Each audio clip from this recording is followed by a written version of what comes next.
Hello everyone, welcome to ಪಾಕ ವಿಶಿಷ್ಟ YouTube channel. ಎಲ್ಲರಿಗೂ ನಮಸ್ಕಾರ. ಇವತ್ತು ನಾನು ಸ್ವೀಟ್ ಕಾರ್ನ್ ಚಿತ್ರಾನ್ನ ಯಾವ ರೀತಿ ಮಾಡೋದು ಅಂತ ತೋರಿಸ್ತಾ ಇದ್ದೀನಿ. ಮಾಮೂಲಾಗಿ ಲೆಮನ್ ರೈಸ್ ಎಲ್ಲರೂ ಕೂಡ ಮಾಡ್ತಾರೆ. ಅದನ್ನು ತಿಂದು ಬೇಜಾರಾದಾಗ ನೀವು ಈ ರೀತಿ ಟ್ರೈ ಮಾಡ್ಬೋದು. ತುಂಬಾ ಚೆನ್ನಾಗಿರುತ್ತೆ. ಮೊದಲಿಗೆ ನಾನು ಒಂದು ಕಪ್ಪಷ್ಟು ಅಕ್ಕಿನ ತೊಳೆದು ಅನ್ನ ಮಾಡೋದಕ್ಕೆ ಪಾತ್ರೆಯಲ್ಲಿ ಇಟ್ಕೊಂಡಿದ್ದೀನಿ. ಪಾತ್ರೆಯಲ್ಲಿ ಅನ್ನ ಮಾಡಿದ್ರೂ ಚೆನ್ನಾಗಾಗೋದು ಚಿತ್ರಾನ್ನಕ್ಕೆ. ಇವಾಗ ನಾನು ಒಂದು ಟೀ ಕಪ್ಪಷ್ಟು ಸ್ವೀಟ್ ಕಾರ್ನ ತೊಗೊಂಡು ಅದನ್ನು ಚೆನ್ನಾಗಿ ತೊಳ್ಕೊಂಡು ಅದಕ್ಕೆ ಒಂದು 2 to 3 ಕಪ್ಪಷ್ಟು ನೀರು ಹಾಕಿಬಿಟ್ಟು 1 ಟೇಬಲ್ ಸ್ಪೂನ್ ಉಪ್ಪು ಹಾಕಿ ಬೇಯಲಿಕ್ಕೆ ಇಟ್ಟಿದ್ದೀನಿ. ಸ್ವೀಟ್ ಕಾರ್ನ್ ಅರ್ಧ ಬೆಂದ ಮೇಲೆ ನಾನು ಅದಕ್ಕೆ ಹಸಿ ಬಟಾಣಿ ಹಾಕಿದ್ದೀನಿ. ಅದನ್ನು ಕೂಡ ಚೆನ್ನಾಗಿ ಬೇಯಿಸ್ಕೋಬೇಕು.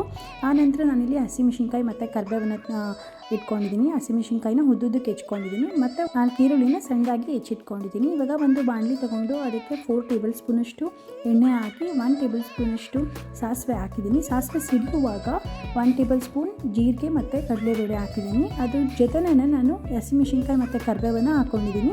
ಈ ಟೈಮಲ್ಲೇ ಹಸಿಮೆಣಸಿನ್ಕಾಯಿ ಕರಿಬೇವು ಹಾಕ್ಕೊಂಡ್ರೆ ಹಸಿಮೆಣಸಿನ್ಕಾಯಲ್ಲಿ ಖಾರ ಎಲ್ಲ ಚೆನ್ನಾಗಿ ಬಿಟ್ಕೊಳುತ್ತೆ. ಸೊ ಅದಕ್ಕೋಸ್ಕರ ಈ ಟೈಮಲ್ಲೇ ಹಾಕ್ಕೊಂಡಿದ್ದೀನಿ. ಇದನ್ನು ಚೆನ್ನಾಗಿ ದೂರ ಇಟ್ಕೋಬೇಕು. ಆನಂತರ ಇವಾಗ ನಾನು ಇದಕ್ಕೆ ಒಂದು ಈರುಳ್ಳಿ ಹೆಚ್ಚಿಟ್ಕೊಂಡಿದ್ನಲ್ಲ ಅದನ್ನು ಹಾಕ್ಕೊಂಡಿದ್ದೀನಿ. ಇದನ್ನು ಕೂಡ ಚೆನ್ನಾಗಿ ಸ್ಟಿರ್ ಮಾಡಬೇಕು. ಈರುಳ್ಳಿ ಚೆನ್ನಾಗಿ ಬೇಯಲಿ ಅಂತ ಹೇಳ್ಬಿಟ್ಟು ಈ ಟೈಮಲ್ಲೇ ಅದಕ್ಕೆ 1 ಟೇಬಲ್ ಸ್ಪೂನಷ್ಟು ಉಪ್ಪು ಹಾಕಿದ್ದೀನಿ. ಇವಾಗ ಚೆನ್ನಾಗಿ ಸ್ಟಿರ್ ಮಾಡ್ಕೋಬೇಕು. 5 ಮಿನಿಟ್ಸ್ ಈರುಳ್ಳಿ ಮತ್ತು ಹಸಿಮೆಣಸಿನ್ಕಾಯಿ ಎಲ್ಲ ಚೆನ್ನಾಗಿ ಬೇಯಬೇಕು. ಮಧ್ಯದಲ್ಲಿ ಈ ರೀತಿಯಾಗಿ ಗೂರಾಡ್ತಾ ಇರಬೇಕು. ಉಪ್ಪು ಹಾಕಿರೋದ್ರಿಂದ ಈರುಳ್ಳಿ ಬೇಗನೆ ಬೇಯುತ್ತೆ.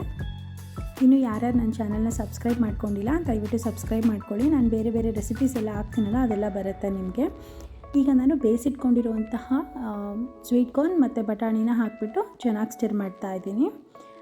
ಇದೆಲ್ಲನೂ ಚೆನ್ನಾಗಿ ಮಿಕ್ಸ್ ಆಗಬೇಕು. ಆ ರೀತಿಯಾಗಿ ಗೂರಾಡ್ಕೋತಾ ಇರಬೇಕು. ಇವಾಗ ನೀವು ನೋಡ್ಬೋದು ಇದೆಲ್ಲ ಚೆನ್ನಾಗಿ ಬೆಂದಿದೆ. ಈ ರೆಸಿಪಿನ ಮಾಡಲಿಕ್ಕೆ ನಿಮಗೇನು ಟೈಮ್ ಕನ್ಸ್ಯೂಮ್ ಆಗೋಲ್ಲ. ತುಂಬ ಈಸಿಯಾಗಿಯೇ ಮಾಡ್ಬೋದು ಮತ್ತು ಟೇಸ್ಟಿಯಾಗಿಯೂ ಇರುತ್ತೆ. ಇವಾಗ ನೋಡ್ಬೋದು ನಾನು ಇದಕ್ಕೆ 1 ಟೇಬಲ್ ಸ್ಪೂನಷ್ಟು ಅರಿಶಿನ ಹಾಕ್ತಾಯಿದ್ದೀನಿ. ಚೆನ್ನಾಗಿ ಬೆಂದಿದೆ. ಬೆಂದಮೇಲೆ ಅರಿಶಿನ ಹಾಕಬೇಕು. ಸೊ ಈ ರೀತಿಯಾಗಿ ಚೆನ್ನಾಗಿ ಅರಿಶಿನ ಮಿಕ್ಸ್ ಮಾಡ್ಕೋಬೇಕು ಒಗ್ಗರಣೆಯಲ್ಲಿ. ಇವಾಗ ಒಗ್ಗರಣೆ ಎಲ್ಲ ಫುಲ್ ಚೆನ್ನಾಗಾಗಿದೆ. ನಾನು ಇವಾಗ ಅದನ್ನು ಗ್ಯಾಸ್ ಆಫ್ ಮಾಡಿಬಿಟ್ಟು ಅನ್ನನೂ ಆಗಿದೆ ಈ ಕಡೆ. ಸೊ ಇವಾಗ ನಾನು ಇದನ್ನೆರಡನ್ನೂ ಚೆನ್ನಾಗಿ ಮಿಕ್ಸ್ ಮಾಡ್ತೀನಿ.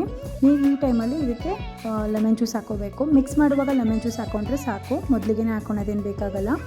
ಸೊ ಇವಾಗ ಇದನ್ನೆಲ್ಲ ಚೆನ್ನಾಗಿ ಮಿಕ್ಸ್ ಆಗಿದೆ. ಇವಾಗ ನಾನು ಇದನ್ನು ಒಂದು ಪ್ಲೇಟಿಗೆ ಸರ್ವ್ ಮಾಡ್ತೀನಿ. ಸೊ ನೀವು ನೋಡ್ಬೋದು ಇವಾಗ ನಾನು ಇದನ್ನು ಸರ್ವ್ ಮಾಡಿದ್ದೀನಿ ಒಂದು ಪ್ಲೇಟಿಗೆ. ಇದು ತುಂಬಾ ಚೆನ್ನಾಗಿರುತ್ತೆ ಮತ್ತು ಈಸಿ ರೆಸಿಪಿ ಕೂಡ. ನೀವು ಕೂಡ ಮಾಡಿಬಿಟ್ಟು ಹೇಗಿತ್ತು ಅಂತ ಕಮೆಂಟ್ ಮಾಡಿ. Thank you.